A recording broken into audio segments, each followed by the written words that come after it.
Hi, my name is Danielle Binks. I am the author of the middle grade book, 6 Summers of Tash and Leopold, and I'm in the pink chair at Better Reading.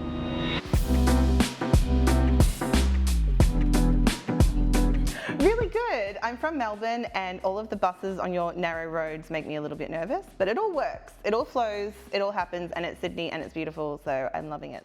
Favourite thing about Sydney? All the people here that I love. I have lots of author friends here, a lot of idols here, particularly in this particular area of Sydney. I'm a huge Melina Marchetta fan, so whenever I walk around the streets, I feel like I'm Josie Alibrandi. I may be also meeting up with Melina Marchetta for a cup of coffee because what is my life now? So Melina Marchetta is my favourite thing about Sydney. Oh gosh, something about reading kids' books. And in particular, I remember it was Rebecca Stead's When You Reach Me. I read that middle grade book and something about it transported me to being that age. And something about my memory, I can tap into memories of being a kid in primary school so easily. Like it's a bruise that's still very close to the surface. And I can remember some of those days of my primary school days better than I can remember what I had for dinner last night sometimes. So I think it's just that I carry a lot of hurts, maybe. I think I was a really sensitive kid and that's kind of stuck with me. So it's very easy for me to tap back into that feeling again. And it still matters to me what kids' inner lives are about and respecting their inner lives and how huge their worlds are and how much it all means so much to them. I always remember Morris Gleitzman saying that just because children are smaller does not mean that their worlds are smaller. And I think I've carried that through with all my writing. Something that I'm really passionate about is portraying Aussie kids to Australian kids. I think we're getting slightly Americanized, and back in the day we were very much beholden to the UK and this idea that they were the ones who were going to be our storytellers, telling our stories for us. And of course that's really niggles me quite a lot because the US and UK don't care about telling Indigenous stories for our kids. They don't care about things like climate catastrophe that mean a very different thing for our kids when they're going through summer bushfires every single year, etc. And I just feel like if kids can see themselves on the page, they know that they matter and their stories matter. So it's a very big deal for me to always tell Aussie stories. So I tell them set where I'm from, Wellington Peninsula, Noble Park, Hobart as well has also featured in my books. I feel like it's important for Australian kids to grow up with Aussie stories, the books from their own backyard, as I say, partly so that they grow into adults who also read Australian stories, who tap into their culture, who contribute to their culture. And something that I always say is art changes people and people change the world. So I fear that if Aussie kids don't see themselves in their pop culture, in their books, in their art, in their movies, in their TV shows, they'll never know that they can change their world. So I kind of want to do that with my stories as well. All of it. We still need to do a lot more, but it is getting slowly better. I think there used to be this idea of you can just tick the box and we have that one author who's queer, we have that one author who's a refugee, migrant background, but now we're recognising that we are a multicultural society. We have a multitude of stories and nobody is monolith.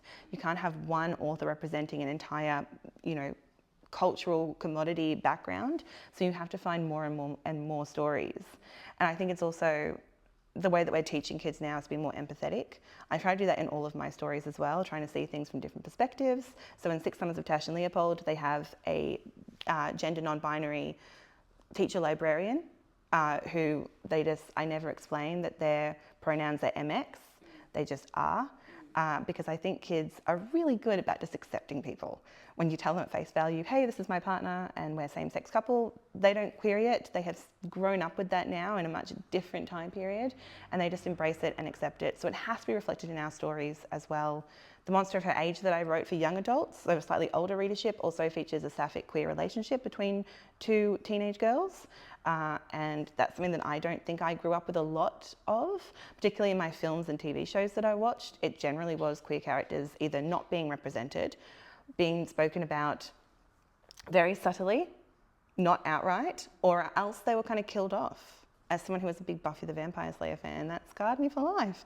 So I feel like when I write that for my young adults, whenever I touch on anything that's romantic and queer, I do that for my inner teenager as well, who didn't grow up with that sort of stuff. I encounter a lot of adults and teenagers who read in children's books. So they're teenagers who are reading middle grade. So it wasn't made for them. They are more than welcome to come in and read the same way that adults are. I think whenever anybody grabs for youth literature that's a little bit lower than adult fiction, I think one of the things that they're craving is probably hope. That's something that I say. I'm also a creative writing teacher at MIT University, and I teach writing fiction for young adults. And I say kind of the line between youth literature and adult is hope. A book for a child should end in hope. It shouldn't end in despair the way that you can for an adult book. Adults will understand that, but children and young people's minds are still developing. You can't end a book for them in despair and grief and giving them this idea that it doesn't get any better from here, because of course it does for them. They have their whole lives ahead of them. So I feel like when adults pick up those books, maybe the thing that they're craving, and it's completely fine, is hope, because you know that you are sort of guaranteed that in a children's book. And that's the point of these books for kids as well. It's to broaden the world for them. Their inner worlds, other people's worlds, growing empathy for them, and making them see that they are part of a global community, absolutely, but it ends in hope for them. It ends in an uplift, and I think that is something that us as children's authors, that's our responsibility to do. I would never want a child to finish one of my books and think everything ended in desolate hopelessness. That's a reflection of the world, because it's not for them, and it's not for anybody. So I try to do that. I try to uplift with hope, and I think that's what every author of children's books should do, should aim for, is hope. Yeah, so I write middle grade books for like 9 to 12-year-olds, and I also write young adult literature for, 13, 14, 15 plus. And I always say the difference between children's books and YA, or middle grade and YA, tends to be how much you need or don't need adults in your life. Kids still need adults. They need parents or guardians or a trusted adult who can help them, because they need safety net still. Children absolutely do. They need safety and respect, and they need that kind of safe harbour of an adult, a trusted adult for them. Teenagers, however, can start to cut the apron strings a little bit, and maybe a journey for a teenage character is realising the family I've grown up with is not the family that I need. Maybe they're doing more harm for me than good, and I can go off and do my own found family of friends, perhaps. And you have that choice a little bit more as a teenager. Not always, but most of the time, particularly upper YA, 17, 18, 19, you're about to go out on your own, and it's perfectly okay if you are a teenager who's realised, oh, my parents are not the healthiest for me. They haven't loved me the way that I deserve, and it's okay for me to say, I need to stop this now. I need to go off on my own. I need to find my group, my tribe, the people who really do support and love me as me. So I think that's the difference. It's perfectly okay for teenagers in YA to become a lot more independent and realise that they can have their own found family, but generally in kids' books, they still need the safe harbour of a trusted adult, whether that's a guardian or an adopted parent or a parent or a family member. That's the main difference. Yes, the illustrator of 6 Summers of Tash and Leopold is a wonderful artist called Astrid Hicks, who also was the illustrator of my other middle grade book, The Year the Maps Changed. I love Astrid, and when I first saw this cover, I cried because I recognised Tash and Leopold instantly. She just got them absolutely perfect. So Astrid Hicks, very talented, and I love and adore her. Oh, I always need a voice. I feel like if I don't have a strong voice, and in fact, if I don't have a strong opening line, I need a good first line. The first line is the thing that I edit the most. And is that something that comes first, or do Yes. you write the first line? No, it often comes like a bit of a whisper, and it gets louder and louder as I refine it, or sometimes it's just the shoutiest part of the entire book. So for The Year the Maps Changed, the opening line was, maps lie, or at least they don't always tell the truth. They're kind of like us humans that way. And that kind of encompasses the entire book in a single opening line, which is kind of great. So I need to love the opening line, oftentimes because I write in first person, and that is the first time that the character speaks to me, and I know who my character is going to be. And it also kind of tells me their age. So it's the kind of first hint of, oh, is this a kid or is this a teenager? Too wise for a 5-year-old. Yeah. So I need a good opening first line, and that kind of, the first few pages need to kind of sing for me. I always say, Truman Capote had this line about you need to write for the ear, which is about it needs to sound right. And voice is the one thing that you can't really teach people. You either have the character in your head or you don't. You either can nail the middle grade primary school age voice or you can't. So voice is the thing, and I think it's mostly about me quieting everything else to hear them. So I do speak to my characters. I think that's completely fine. I'm an author, it's okay. We're all good. I get obsessive about putting things on a loop in the background. So for the monster of her age, I had the Netflix series Grace and Frankie on repeat in the background. I just went through that show in its entirety across the 3 months that it took me to get a first draft down. I could probably quote entire scenes and episodes of that show, just Lily Tomlinson and Jane Fonda in the background for me being absolutely lovely. For Six Summers of Tash and Leopold, I want to say it was the Broadway musical soundtrack to Waitress. I don't know. They don't reflect the books that I'm writing at all. It's just something that hooks on my brain and allows me to write. It's white noise, but not quite. So yeah, sometimes I'll look at pop culture things and think, ooh, is this going to be the one in the background as I write my new story? So I need something that I can hook my brain onto that's just repetitive and comforting, like a little bit of a massage on the brain, that generally story driven, but in the background and very different to what I'm currently writing. So yeah, it was Grace and Frankie for one. It was Waitress the musical on in the background. Can't remember what it was for the year the maps changed. I fear it may have been a massive Dawson's Creek or Buffy the Vampire Slayer rewatch. And I'm so old school, it would have been on DVD player as well. That's how old school I am. And I do think it was actually Dawson's Creek on in the background. Oh, thank you so much, because the Sydney humidity is a game changer.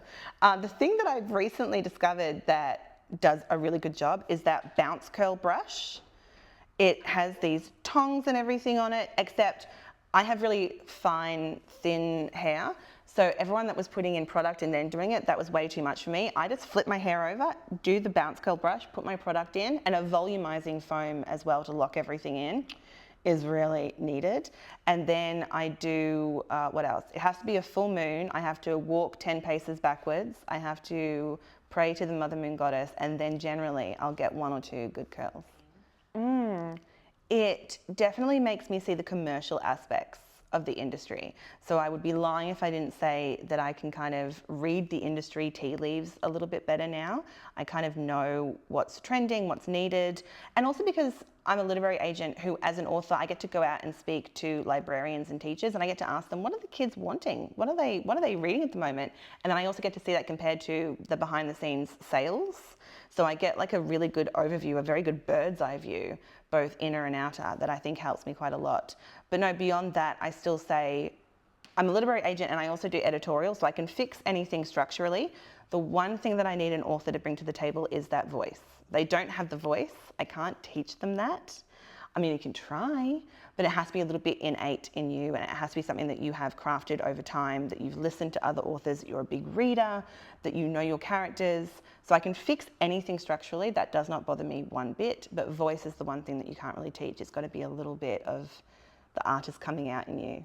So, but yeah, apart from that, I think it's also made me appreciate that we need to bolster the Australian book industry, especially, speaking as a literary agent, which is why I'm not really concerned with what they're doing in America.